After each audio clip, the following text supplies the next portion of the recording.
Welcome to the Microsoft Australia OEM Server Update for April 2016. In this update, we're continuing on with the focus on Windows Server Datacenter, but this time with some additional products that have been introduced to market over the past few months. And what we'll also do is revisit some of the other new products that have been introduced in the Windows Server lineup for the OEM channel over the last 6 months or so, just so that you've got an understanding of some of the changes that have occurred around licensing to make OEM server licensing much more flexible than it has been in the past. So let's jump in straight away and start discussing the latest addition to the Windows Server OEM family, which is Windows Server 2012 R2 Datacenter with reassignment rights.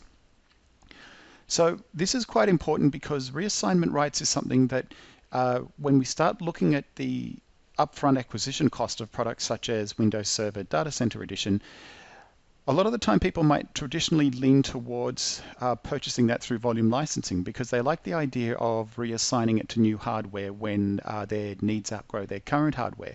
But now you've got the ability to get reassignment rights with particular versions of Windows Server Datacenter that you get through the OEM channel.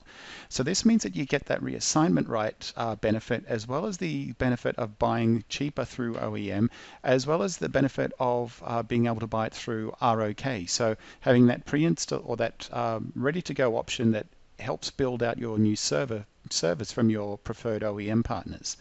So let's take a look at this. So with Windows Server 2012 R2 Datacenter with reassignment rights, well, what is it? Well, it's all about allowing SMBs to get access to this additional SKU very, very easily. And really it's targeting those who are very heavily focused on virtualization. So even though you can keep stacking Windows Server standard licenses on top of each other, within a short time period, it gets to the point where it would have made more sense just to go down the data center path. So this is just another way to have that data center conversation with customers without them having a fear that the life cycle of the server operating system lives and dies with the hardware. So in this case, it can continue on for long after they've retired the current generation of hardware as things like virtualization scenarios get more complex depending on the customer's requirements. So with the ability to go through now and leverage this additional flexibility with license reassignment, it means that we've got better coverage for scenarios where there might be hardware failure, maintenance requirements, or upgrades over time. So important with this to note though is that this doesn't apply to all Windows Server OEM SKUs. It's only to the specific Windows Server 2012 R2 Datacenter SKUs that do include these reassignment rights. So what are the details? Well, really we'll have two different options available from the OEMs. The first one is just standard data center, so that's just like a non-customized version of Windows Server that they can ship, as well as the reseller option kit, so where they've gone through, customized it, preloaded particular drivers, done pre-activation, etc.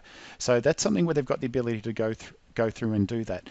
And also, it's not available in all markets at this point in time. It's limited to a subset of languages. So in Australia, as seeing that we speak English, we are covered with that. So we are one of the launch languages that is supplied with this.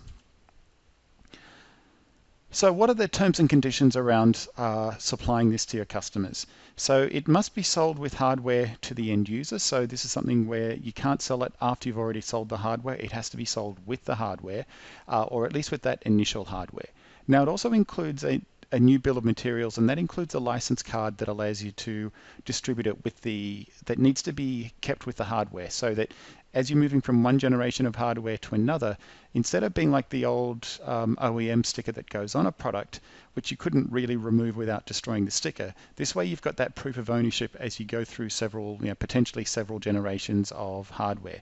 So in this case, the certificate of authenticity is affixed to the license card. And it may be reassigned to a different physical server no more than once every 90 days. So this is in line with things like different volume licensing programs Microsoft has got. And for the full terms and conditions, these are included with the product, including some of the details around the rights and limitations on the license card itself. So what are the benefits to the customer? Well, the big benefits here is that first of all, it's the unlimited virtualization capabilities that we do get with Windows Server Datacenter, which is something that we've covered in a lot of detail over the last few months. But now we're starting to add that license reassignment benefit. So a lot more flexibility overall when it comes to looking at what our current requirements are versus what our future requirements are, and do we have to go through the process of buying Windows Server again just because we've outgrown the current hardware. So this is obviously something that's going to be of a lot of, I guess, a good conversation starter with customers who may have been looking at buying the Data Center Edition in the past. Now, the other piece that you get here that we've already briefly discussed is that most of the time the OEM licenses are the most cost-effective way to acquire that server licensing. And also important to note here, because this is something that I'll raise again at the end because it's something that I keep hearing over and over again, and I don't know where that information comes from, is that when you buy OEM products, so whether you're talking about Windows Server Standard or whether you're buying Windows Server Data Center, that you do get the ability to take advantage of things such as virtual machine portability.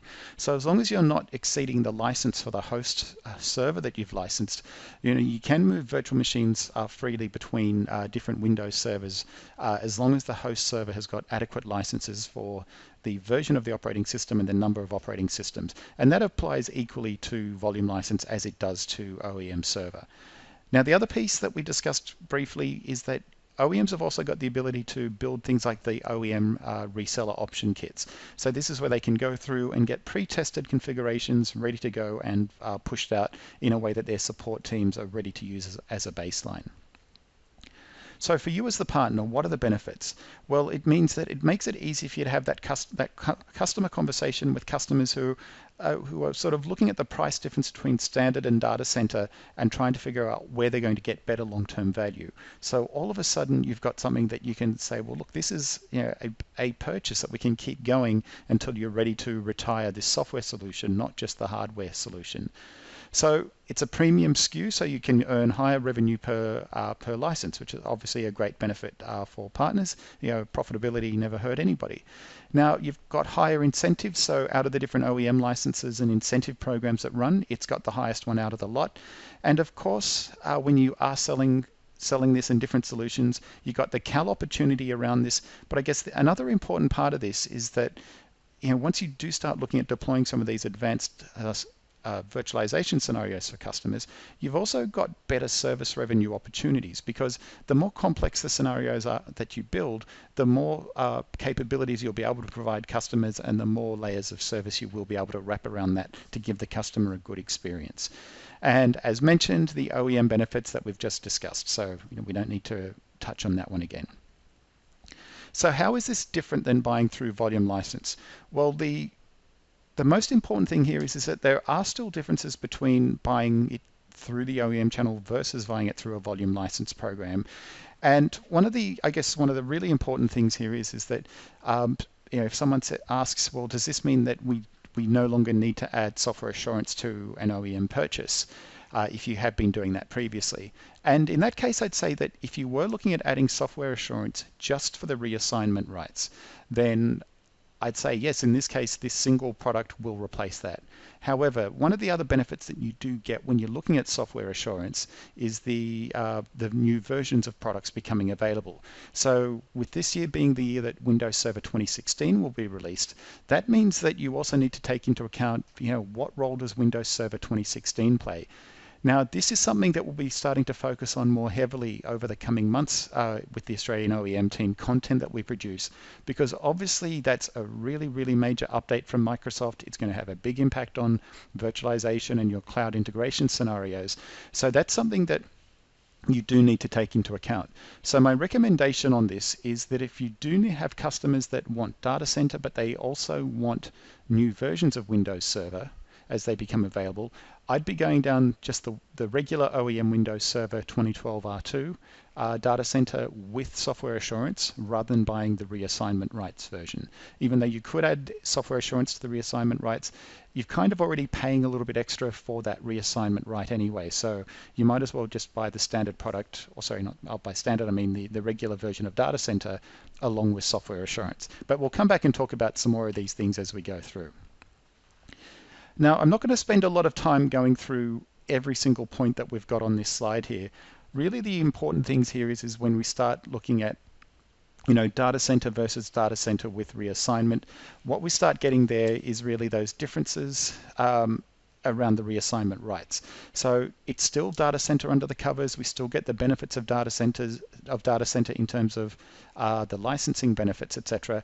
But it's if we compare it to going to stacking additional standards on top of Windows Server Standard, okay, that's something that as I've mentioned, the cost within a couple of acquisitions gets to the point where you should have just bought data center to begin with. But this table, you can sort of take a closer look at it. You can pause and take a look. But the other thing that it mentions here in the second last row is supports AVMA. And AVMA is the automated virtual machine activation, which I'll cover on the next slide. So with AVMA, it means that we can activate VMs even without an internet connection. So because we've got unlimited virtualization with Windows Server Data Center, it means that we can go through and have unlimited numbers of virtual machines activating, because effectively we're covered for those within that Hyper-V host itself. So this is something that's well documented up on the TechNet site, so you've got the URL there that you can take a look at it. But in this case, because if you're buying through ROK, for example, or an OEM pre-install, well, in that case, you've got the host operating system being automatically activated because it's using OEM activation technologies, but then you'll also have the Windows Server 2012 R2 Datacenter guest OS installations also being automatically activated. So you end up with a much simpler model than you may have had in the past. So that's just a really quick look at what Data Center with automated virtual machine activation provides on top of what we get with a Windows Server 2012 R2 Data Center with reassignment rights. Now, as usual, if you've got questions on this, we'll go through the resources at the end where you can send through any questions or queries so that if you do have any follow-up requests, we can definitely get those to you. So late last year, we also had Windows Server 2012 R2 Standard additional license after point of sale released to channel. And what this is an additional license that can be sold to an existing Windows Server 2012 Standard or R2 Standard license, and it gives you an additional 2 virtual machine rights and or an additional 2 CPUs. Now, most of the time in the OEM channel, we know we're generally dealing with, we're not generally dealing with 4 proc servers. So normally we think of an additional 2 licenses for VMs is what we normally acquire here. But what we get with this additional license is reassignment rights. So this is another scenario where we've got Windows Server Standard, this time with reassignment rights, but again through a specific SKU. So the way that this works is that the additional license can be reassigned to another physical server once every 90 days. However, the other server that you're transferring it to or reassigning it to already has to have a Windows Server base license. So you need to make sure that it's already licensed, that you've got that base license for Windows Server 2012 R2 Standard, then you can add the additional 2 licenses across to that. So this is something that is quite flexible, and I actually need to update that final bullet point where it says no other OEM license has reassignment rights. Well, now that's not actually correct, because now we've also got the data center with reassignment rights. So how do you get a hold of this one? Well, this is something that you have to get through the major OEMs. So talk to your distributors around which of the different hardware vendors do provide this as an ROK option. So again, ROK is an important part of this story. And as I mentioned, that you can only sell additional licenses from that specific OEM only to customers who purchased at least one Windows Server 2012 R2 Standard base license from that OEM. Otherwise, the OEM activation pieces aren't going to work within ROK. So what are the frequently asked questions that we tend to see around additional license? Well, first up, how is it different from volume licensing? So this is kind of a rehash of what I just mentioned around data center with the reassignment rights, where it's not giving us exactly the same as volume license acquisitions, and it's not giving us the same as what we get with software assurance. But for customers who just want that reassignment flexibility, that's something that they can get through the OEM channel now through for data center and standard and take advantage of. So can you apply the after point of sale SKU to a volume license-based license? So no, you can't sell it directly to a customer for stacking on top of a volume license. But once they've purchased an additional license to stack on top of a base OEM license, then they can reassign that additional license to another physical server. So on the first server you can't, but to any additional server that you decide to move it to, then you can use a VL-based license after that. Is there a limit to the number of additional licenses that can be stacked? So there's no limit to the number of licenses of Windows Server 2012 R2 that you can stack. But again, think about the economics. It doesn't make sense to add more than, I guess, 3 to 4 copies of Windows Server before you really should have already gone down that Windows Server data center path.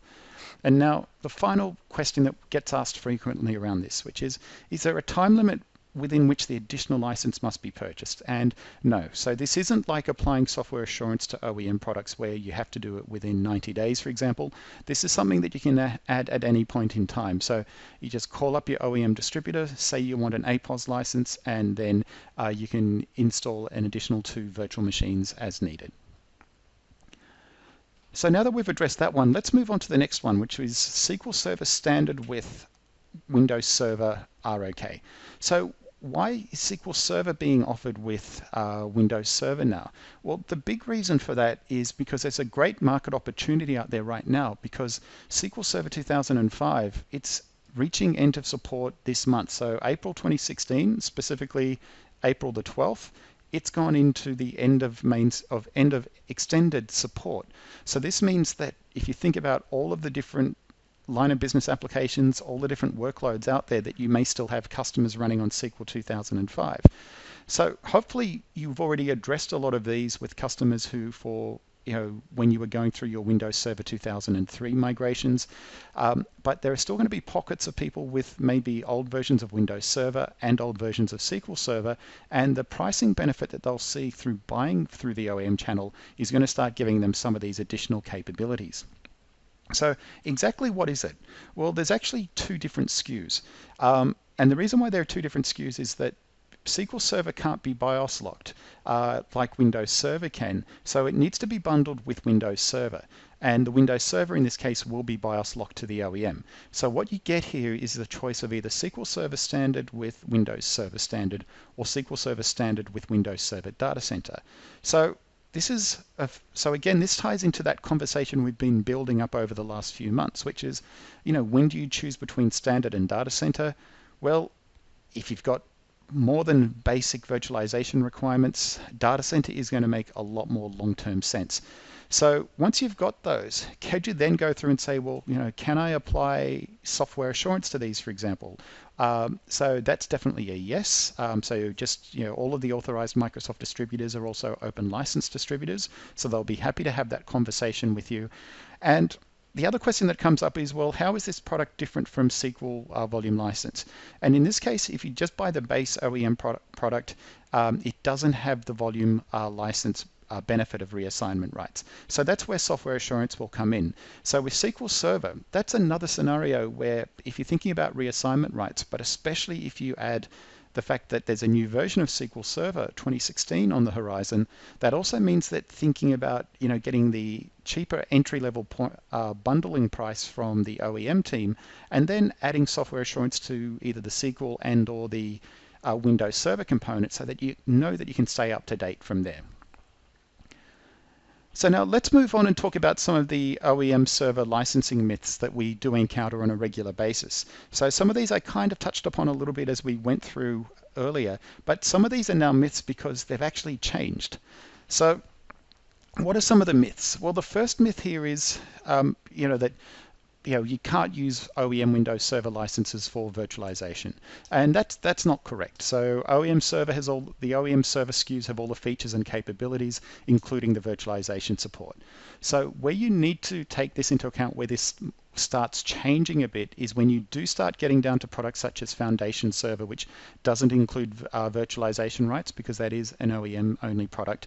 And then you've also got limited virtualization capabilities around what you can do with Windows Server Essentials. So however, though, when we're talking about volume licensing, we're talking about standard and data center edition. So at that point, OEM versus VL, we are basically getting identical under the cover products. So the next myth: because OEM licenses are tied to the hardware, virtual machines can't be moved between servers. Now, this is one that I referenced in a little bit of detail earlier, and this is one that I hear time and time again. So it's worth revisiting this one. So in most cases with OEM servers, especially the traditional licensing approach, okay, the OS itself was licensed to the host. However, the virtual machines can be moved to other properly licensed servers. So if you've got two Windows Server standard servers, and each of them has only got one Windows Server license, which would give them two virtual machines, you could move the two virtual machines back and forth between the two servers, but as long as you're not exceeding two virtual machines for Windows Server on each server at any point. So that way you've got virtual machine mobility. That story starts getting a lot better, obviously, when you remove the shackles of standard licensing and you've got the benefit of being able to move towards data center licensing. So not having to worry about managing licenses, etc., is definitely one of the nice things, nice benefits of virtual machines with data center. So the other new myth, so this has only been a myth for the last 6 months or so now, which is OEM licenses never come with reassignment rights. But now, as you've seen, the after point of sale license or the additional license includes reassignment rights. And of course, as I mentioned, there were some specific requirements around that, as well as the new, the very recently made available R2 Datacenter with reassignment rights. So that definitely starts changing that whole conversation for customers who have sort of lent towards or partners who've lent towards volume licensing in the past when they may have thought those requirements were important. So OEM licenses don't come with downgrade rights. So where this confusion normally comes in is when somebody says, well, does OEM software come with downgrade rights? And the answer is a definitive yes, that it does come. OEM server licenses do come with downgrade rights. But the but the agreement there, or the right, doesn't include Microsoft having to provide you with older versions of the media. So that's where things are different with volume licensing, where Microsoft will make older ISOs, etc., available to you from the volume license software center. With OEM product, it's the emphasis is on the end user already having old versions of that media, for example, floating around. So if you need to deploy a Windows Server 2008 R2 virtual machine running under Windows Server 2012 R2, the assumption would be that the customer has already got Windows Server 2012 media from their old, or R2 media from their old server.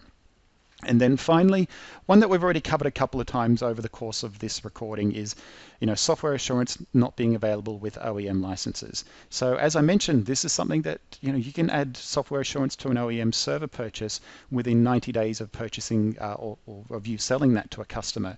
So if the customer does decide that license reassignment and future upgrades within the software assurance period are important to them, that's definitely something that they can go through and acquire through adding software assurance to an OEM license.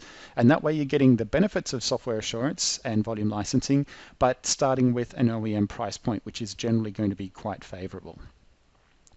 So now moving on to the final two topics of this session. The first one, upcoming events. So probably the biggest one that's coming up this month is the Microsoft Cloud Roadshow, which is in Sydney. So this is a multi-day, a two-day event off the top of my head. I think it's the 28th and 29th of April or something similar to that. And if you go to microsoftcloudroadshow.com /Sydney, you'll see that the session list is now published. So if you want to register, you can build your schedule out. And I think probably the biggest issue you're going to have with the schedule is that there'll be too many sessions running at the same time that you want to see, which is probably the best issue that you can run into at an event, rather than scenarios where you've got 5 things you're interested in and then 3 sessions you've got no interest in. In this case, even as I was going through my own agenda, I've had to review it a couple of times to try to get it down to, picking and choosing between 2 or 3 sessions, whereas originally some of the time slots I had around 5 or 6 different things clashing with each other. So if you do come along to that, make sure you come and hunt down any members of the Microsoft OEM team and say hi. So how would you get a hold of us if you were going to come along to let us know you'll be there in case you've got anything you want to chat about? Well, here are the 3 main resources that we generally encourage people to use. So we've got microsoftsmarthq.com.au. So this is our Microsoft Australia OEM site for OEMs, system builders, OEM resellers, and it's all around making it very easy for you to get a hold of the appropriate resources to sell devices and servers, etc., into your customers. And that's microsoftsmarthq.com.au. Now, next up is what I'm personally responsible for, which is the Australian OEM team blog site. So this is generally very heavily focused on OEM and SMB related technologies for, at the moment, Windows 10 and Windows Server. But obviously, these things don't exist in vacuums. So whenever there are things that are also important to raise in here, I'll also bring them up. And that's at blogs.technet.com/Oz OEM team. And then finally, for the pre-sales information, so if you've got questions you want to shoot through to us, if there's more information that you need on any of these topics or other OEM server and OEM licensing questions, please feel free to reach out to us at oemserverau@microsoft.com, and you'll find that there's a lot of great information there available. So with that, that brings us to the end of this month's recording. So as I mentioned, this is probably the last one where we'll be focused heavily on Windows Server Datacenter. The goal moving forward from here is that we will be starting to shift our focus towards readiness around Windows Server 2016. So obviously there's a lot to learn there around different virtualization technologies, support for technologies like containers, new networking, new storage capabilities. So we'll be starting to bring a lot of that stuff together, get it into the OEM blog site, but also start recording, bringing that information into here, because they're also selling and licensing implications for some of the changes to Windows Server 2016. So with that, what I'll do is I'll leave you here for now, and as I mentioned, please use any of these methods to reach out to us if you do have questions or any pieces that you do have a request for more information on. So thank you very much for your time.